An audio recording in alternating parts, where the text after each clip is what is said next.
સુરતના લિંબાયત વિસ્તારમાં પોલીસે બાતમીના આધારે સપાટો બોલાવીને નીલગિરી મેદાનમાં જમીનની અંદર દાટી રાખેલા ગેરકાયદેસર દેશી તમંચા સાથે એક રીઢા ગુનેગારને દબોચી લીધો છે. પોલીસ તપાસમાં ચોંકાવનારો ખુલાસો થયો છે કે પકડાયેલા યુવકે 3 મહિના પહેલા જ પ્રેમ લગ્ન કર્યા હતા. જો કે લગ્ન જીવનમાં સર્જાયેલા ગંભીર વિવાદ અને ઘરકંકાસના કારણે આરોપી કોઈ મોટી વારદાતને અંજામ આપે તે પહેલા જ પોલીસે તેને ઝડપી પાડ્યો છે. આરોપી અગાઉ પણ અનેક ગુનાહિત પ્રવૃત્તિઓમાં સંડોવાયેલો છે. લિંબાયત પોલીસે આરોપીને સાથે રાખીને નીલગિરી મેદાનમાં જમીન ખોદીને હથિયાર રિકવર કર્યું છે અને આર્મ્સ એક્ટ હેઠળ ગુનો નોંધી આગળની સઘન પૂછપરછ હાથ ધરાઈ છે.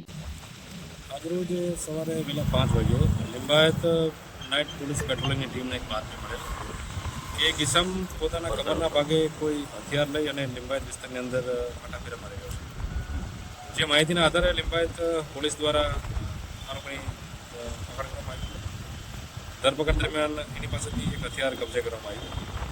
રાત્રિનો સમય દરમિયાન હતો તો હથિયારમાં કોઈ રાઉન્ડ મળી આવે નહીં, જેથી હાલ રિકન્સ્ટ્રક્શન પંચનામું એટલા માટે કરવામાં આવ્યું કે રાત્રિ દરમિયાન કોઈ રાઉન્ડ અગર અહીં મળી આવે તો એની તપાસ માટે આરોપીને લાવવામાં આવેલો.